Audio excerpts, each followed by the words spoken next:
Welcome to Citizen Climate Lobby Canada's onboarding call, March 3rd, 2024. We've just done our introductions and now we are about to start. Anybody watching from Manitoba, there is an exciting event happening, first time ever. Our members in Manitoba will be going to the Ledge to lobby with other groups on April 3rd and April 4th. So please consider attending if you are from Manitoba. As well, we are getting ready to lobby in Ottawa, Sunday, June 2nd to Tuesday, June 4th. Sunday and Monday will be lobby prep, and there'll probably be a little bit of lobbying on Monday.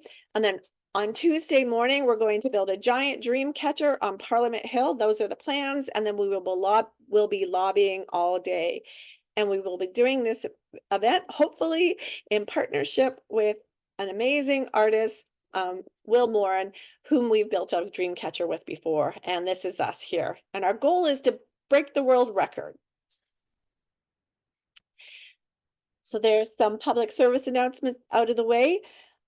Tonight, what I hope you learn is our history, our mission, our niche, and how we work, and find out why we focus a lot on carbon pricing, and then how we build political will for a livable world. And I've got a problem with somebody cooking in my kitchen, so I'm just going to say something. Sorry, it's too distracting for me.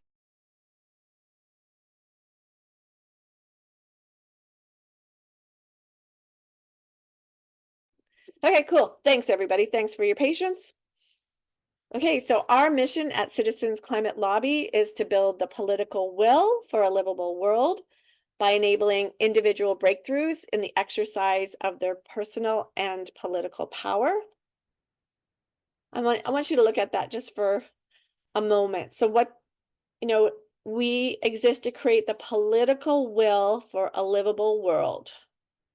And we do that by enabling individual breakthroughs in the exercise of their personal and political power. But you missed it. One of the persons here on the call, her name is Christy, and she has lobbied before, and she lobbied a politician to change the name of the climate action incentive payment and to have that climate action incentive payment be more obvious in our bake statements, and that's what happened. So Christy, I could hear in your voice that you were very empowered, but you did. So thank you for your work. And yeah, that's what we do. We give you really good information and we share together and row together. And this is how we work. I'd like to take a moment right now to dive into our niche. We train and support volunteers organized by ridings to lobby their parliamentarians for improvements to the Greenhouse Gas Pollution Pricing Act, like Christy had just done, to get that name change from Climate Action Incentive Payment. It's now called Canada's Carbon Rebate. Also, lobby for very specific complementary policies, which we determine as a group. We build political will for a livable world in our own ridings. And we've been meeting monthly and providing our volunteers with actions since September 2010. This is our niche, and by staying in our niche and staying focused on what we together determine needs to be lobbied for and what we determine what we need to support, and trusting others doing their thing, we will get a livable world. We have one rule and one rule only, and that's respect, admiration, and gratitude for service. We're really building relationships with each other, within our community, and with our politicians. And this is our rule, and it really works. It's lovely. As we were established in 2007. I think there's going to be more active chapters soon again outside the USA. We're starting to grow internationally. I just launched 5 new chapters outside of Canada. So we are growing. Canada was the first non-USA group to join, and we joined in 2010. Australia and Sweden in 2013, and in 2015, our African division just exploded. In a moment, we're going to explore the En-ROADS Policy Simulator, but does anybody know what is the #1 source of greenhouse gases? Fossil fuels. Thank you. Okay, what are some of the main causes of inflation in Canada over the past 2 years? And how much has Canada's price on pollution from the fossil fuel industry contributed to inflation? So what are some of the main causes? Interest rates. Yep, that'd be one of them. And does the government control the Bank of Canada? No, the Bank of Canada is independent. COVID. COVID, yep, post-COVID pandemic supply chain issues and just all that, and the war in Ukraine, and of course, climate change. Does anybody know how much the carbon price or the carbon tax has contributed to inflation over the past 2 years? 0. Yeah, well, it's pretty close to 0.14%. So like 1/10 almost 1/10%. So barely nothing. Okay. So great answers, and thanks for that, Brian. Okay, so we are going to explore the En-ROADS Policy Simulator. But does anybody want to identify what they think some of the most powerful climate policies we have that we can take to reduce greenhouse gas emissions? And if you don't know, if you can't name a single policy, you are in the majority. Most Canadians can't name a single climate policy. So, Well, carbon capture is one, and yep, carbon capture, that's a policy. So there could be funding of renewable energy, funding nuclear energy, putting a price on pollution, taking off fossil fuel subsidies, planting all sorts of trees, electrifying everything. All of these policies could be considered climate policies. And there's this excellent policy simulator out of the Massachusetts Institute of Technology, the Sloan Sustainability Initiative, Ventana Systems, Climate Interactive, and it's a systems dynamic model carefully grounded in the best available science and has been calibrated against a wide range of integrated assessment, climate, and energy models. So there's this simulator called the En-ROADS Policy Simulator, and we can explore what are some of the most powerful climate policies out there. So Brian said technological carbon capture and sequestration. So if we maximized like the amount of carbon capture and sequestration on the planet and looked at primary sources of energy, total greenhouse gas emissions, and planetary temperatures, by the end of the century, with just this one policy alone, planetary temperatures go down 0.2 degrees. And it happens pretty quickly too, but then it kind of just stabilizes. Not much happens to fossil fuel use. If you look at the left, there's just in fact, it probably goes up a little too. So not that much bang for the buck, because that's a lot of money for the governments to invest getting CO2 out of the atmosphere. Okay, what's another policy? Would anybody like to say one? Switching to basically electrifying our energy. getting off fossil fuel. Okay, so let's electrify transport. And electrify home heating as well. Switch to heat, like doing things like switching to heat pumps. Yep. So electrifying everything only brings the temperature down 0.1 degree, not even. Goes down to just it's 0.06. If we don't make polluters pay, not much to stop people from continuing to burn fossil fuels. Right? So it's great that we want to electrify everything. Makes you feel really good, but is it really doing anything if it only takes down the temperature 0.06 degrees? And Kathy, just to clarify, so the reason, in a way, that's superficially that's difficult to understand, because but I think I know the answer. So initially my thought is, well, if everything's electrifying, then we'll be using less fossil fuel. But is the reason that electrification does so little is that even if we in Canada electrify everything, fossil fuels are still being exported. We're still exporting fossil fuels. So No, that Canadians will still keep consuming fossil fuels if there's no reason not to. People would, the more energy you subsidize, the more energy people will consume.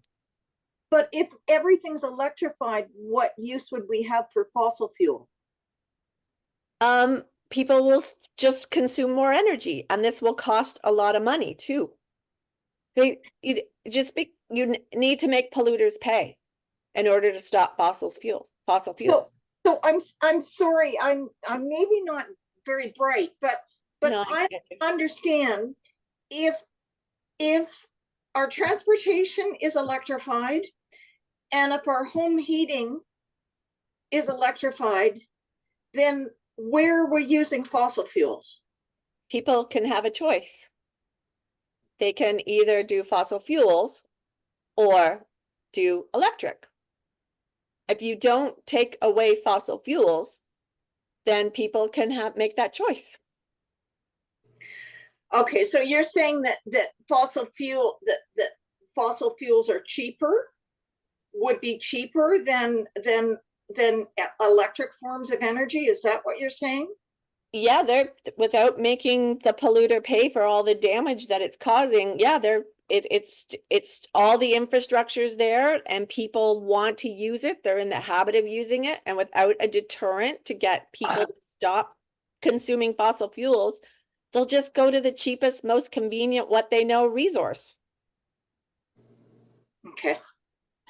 There's no incentive to get off. Christy, you're assuming everybody's nice and knowledgeable like you. A lot of people don't know how bad fossil fuels are hurting our environment, and they won't change their behavior. Without an external force to change behavior, people will continue doing the same thing. One of the most classic examples of this is smoking.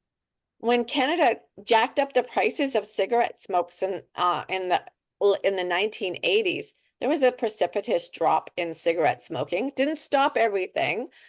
Then there was education. So you need everything, but making sin taxes, so taxing what is hurting us, actually helps us not buy it. So Kathy, take coal down to zero, oil down to about 20%, and natural gas down to 20%, and see what happens. Okay, so I want to dig inside of there. This is not, it's not taking them down to 20%, but it's actually like putting a high tax on them. So $100 a ton just for coal tax brings down the temperatures globally 0.2 degrees. If we, what did you want for oil? 100% or 80%? 80%. So let's get it So it takes it down 0.1, and then natural gas, if we get it to 100%, that does a lot. That does the most. So it gets you down 0.3. Interesting. Yeah, exactly. Sorry, that's if we were, if it's taxed. If it's taxed, yes, but individually. So you'd have to tax coal right at its source and oil right at its source. And it wouldn't be economy-wide. You know, what we need is an economy-wide price on pollution, and it brings the temperature down a whole degree. And with a few other policies, we get to 1.5 C. If we don't make polluters pay, not everybody as nice as you, Christy, or you, Brian, or anybody on this call. They won't, or they, not that they're not nice, just people just don't know it. And to change behavior, you have to put a price. You have to have a sin tax. That's just the way it goes. That's why we focus so much on carbon pricing. So, And okay, so that, but we now have carbon pricing. So, is the focus, is CCL's focus now on a higher carbon price? our focus is making sure we don't lose it, Brian, because you're pretty well aware that it's under massive attack and people don't understand it. So our focus is public education. We like the policy as it is designed for the most part. So it will go up to $180 a ton by 2030, which also means you in Alberta will get about $2,500 rebate in 2030, and us in Ontario about $1,800. So yeah, we're okay with the price. What we need are complementary policies, or making sure like that the cap on emissions in the oil and gas sector works, or that the clean electricity regulations that are being developed lead to no more new fossil fuel infrastructure. We still need to get carbon border adjustment mechanisms into place. So complementary policies that help us get off of fossil fuels, we are looking at, and improving carbon pricing as well. And I think one of the things that CCLers will determine to do or not in the next month is determine if we're going to support Charlie Angus's MP for James Bay Timmins, his private members bill to not allow false advertising anymore from the fossil fuel companies. So like we did Why with, would we not support it? oh, That well, bill? oh, that's an excellent question. I'm going to take a moment and like talk about that. How we run. So at Citizens Climate Lobby Canada, we run as a collective, and we've been meeting every single month for years. And we have sub teams that actually help us make the decisions, and everyone is welcome to join those sub teams. And so we always get feedback from our members who show up to the calls, not by polling, because that's not how we do it. We don't have the infrastructure for it. Plus, we want to engage with the most highly volunteers. We ask them if that's what they want. And then the people who write the lobbying asks are the ones who pretty much make it happen as well. So we need to get input from the people who write the lobbying asks, and definitely need to get membership permission. So there's no reason why we wouldn't do it. And I'm pretty sure we're going to do it, but that's how we run. I don't make the decisions. We make the decision. Great question. Thank you for asking that one. I guess my other, well, maybe I'll let you, I'm just so, and if you want to defer this until the end, I'm just so disillusioned, and with all of the pushback against the carbon tax, and the latest with even the leader of the, or one of the candidates for the NDP in Alberta has come out against it. It's just, oh my goodness, it's like, Yeah, Christy, I think John Kerry the other day said that despots are interfering with our democracy, and there's massive disinformation. So just hold on to your seats. You're sitting on the right side of history. Be patient. We will get there, and we support each other. I hear you. It's very distressing when you know the truth and, these individualistic my truths matter is malarkey. There's only one truth, and that's the physics of the planet and behavioral, what we know behaviorally will work for humans to get us off of fossil fuels. And it requires a price on pollution. So Could we just, well, go ahead. yeah, I'll- that's all I wanted to say. So Christy, yeah, I hear you, and we can I don't have time to go into those details, but if you stick around with us and you just keep doing actions, we will move forward. Brian, what did you want to say? the objection I hear to carbon pricing is that it raises prices of consumer prices, but I don't see any evidence for that. And as far as I know, that's the only objection Well, I it, keep hearing from citizens. well, yeah, and you're right. There is no evidence for that. We already said the inflation that we're experiencing is caused by COVID, by climate change impacting our weather and food systems, by the war in Ukraine, and by interest rates, things like that.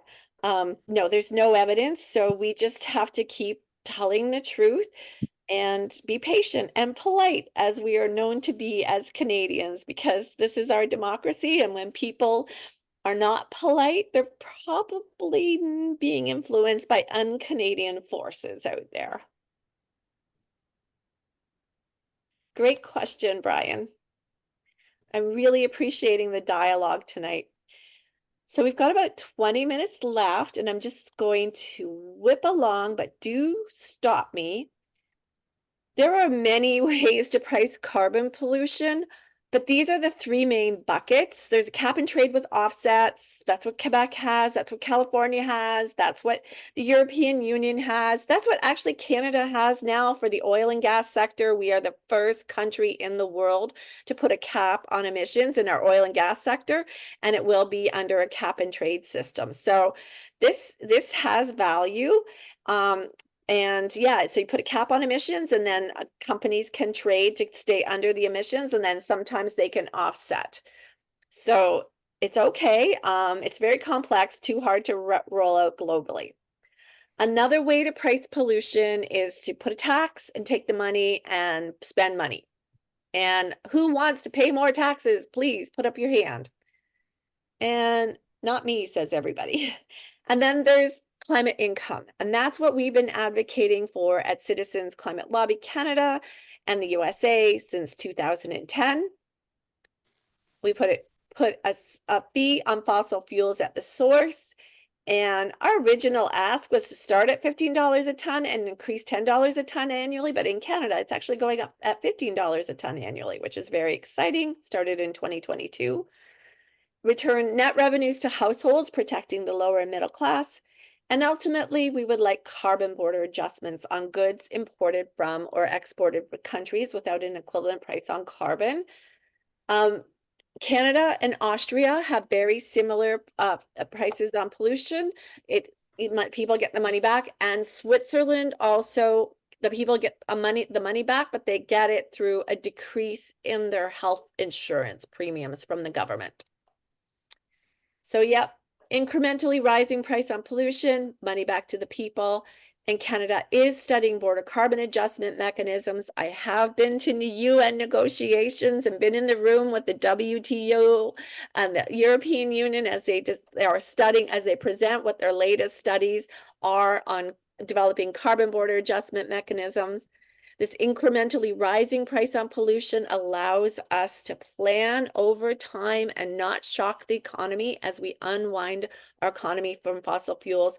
Giving the money back to the people doesn't burden us, and also will build political will, because as the price rises, so does the rebate. And we're going to get, depending on where you are in Canada, between 2018 and 2030, somewhere between $10,000 to $20,000, depending on per household of three, depending on which province you're in, because some provinces have a higher carbon infrastructure than others. So Ontario has a much lower carbon infrastructure than Saskatchewan.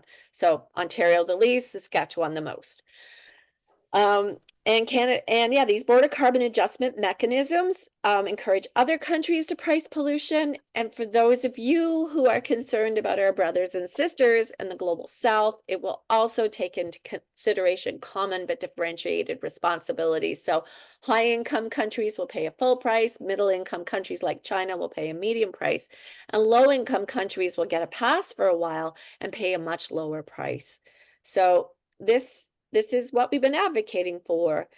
And, this is a cartoon that we developed in 2013 to explain it. Government levies an incrementally increasing fee on the carbon content of fuels at the source. We give 100% of the money back, and economics 101 costs are passed on to consumers and they consume less carbon and CO2 goes down. The predictable price in carbon spurs clean tech investment and innovation, and CO2 emissions go down. It helps all families. It will protect the poor and middle class because the vast majority will come out ahead. There is something for this for every party. Little surprised that some parties are not abiding by it. Sound a little bit more like Republican Americans than Canadian Americans, because I think it's something Brian Mulroney would have done.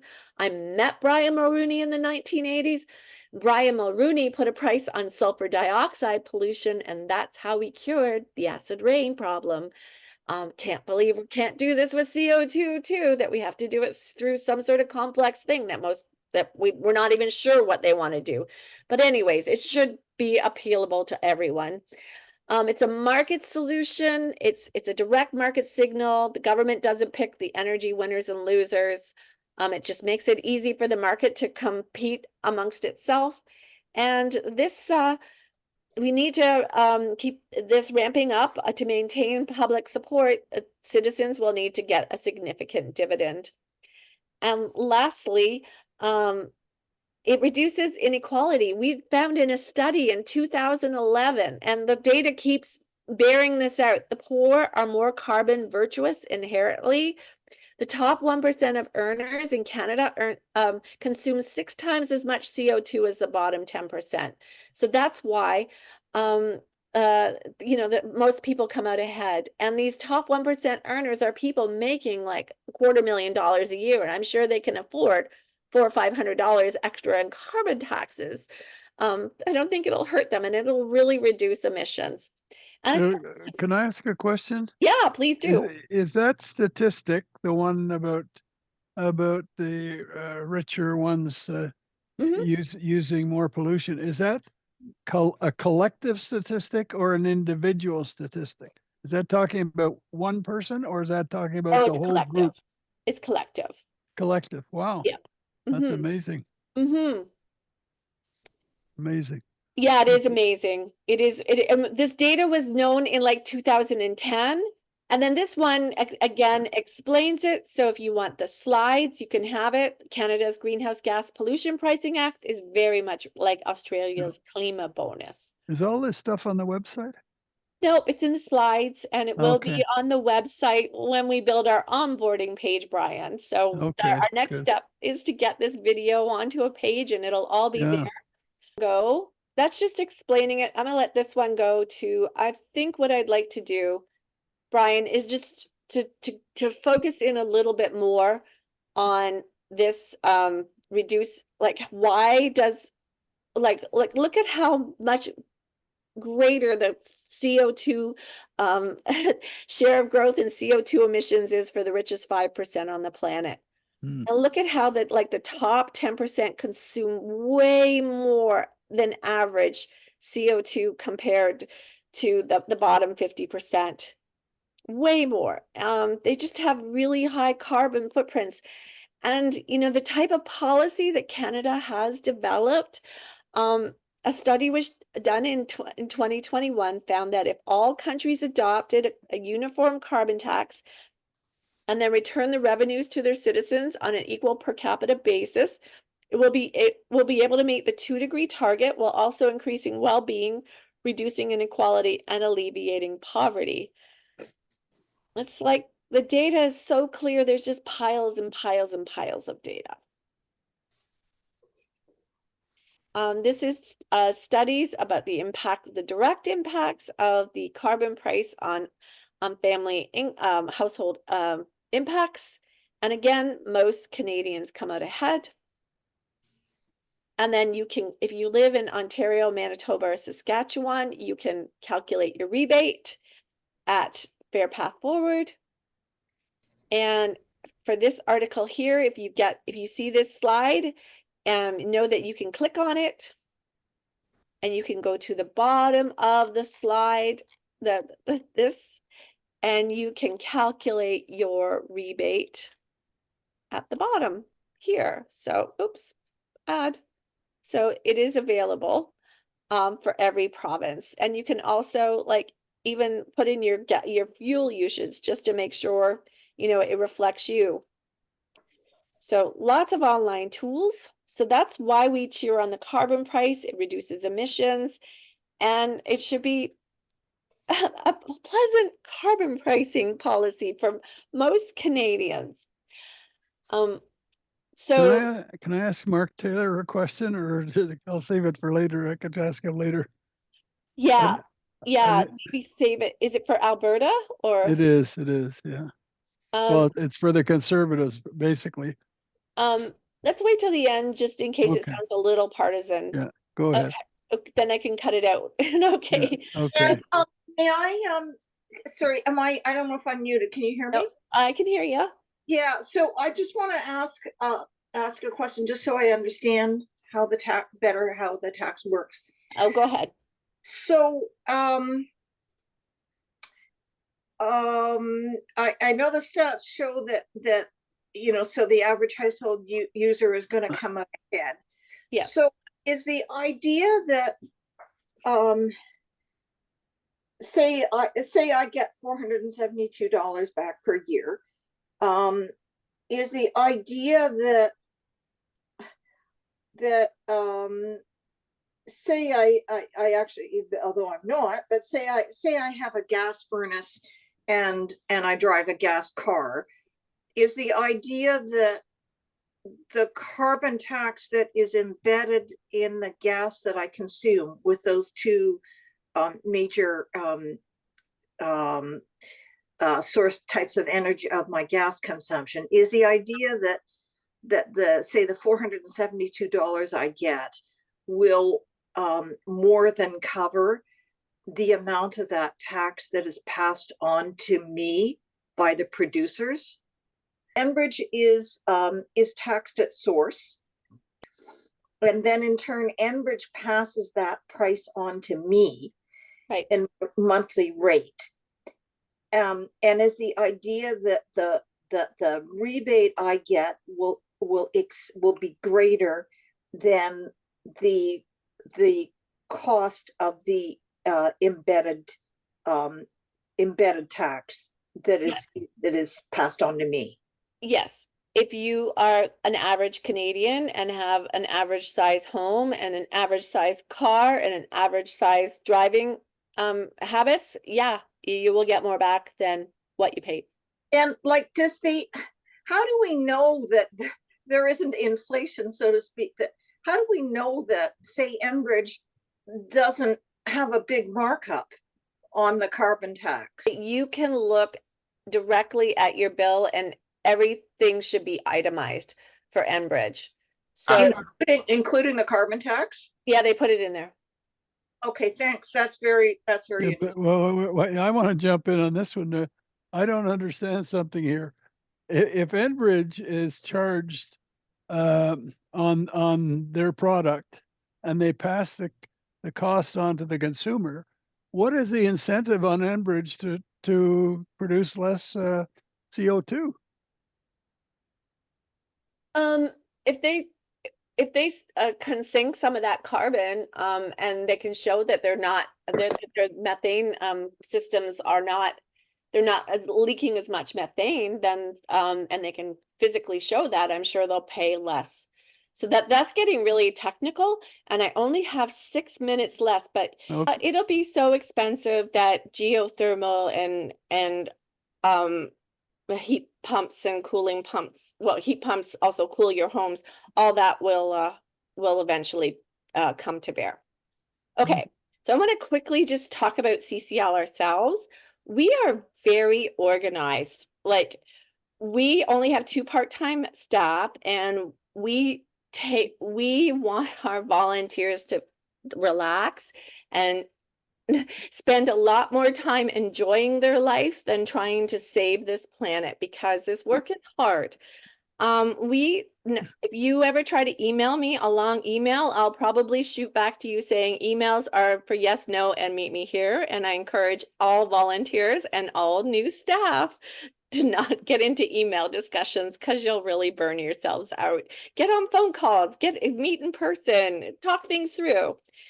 As well, when we do project management, we do our best to do best practices with timelines, job descriptions, not too many projects up in the air, and at least 6 weeks to put together an event and a minimal emails and meet in person to talk things through. And because we're so organized, we can get a lot more done.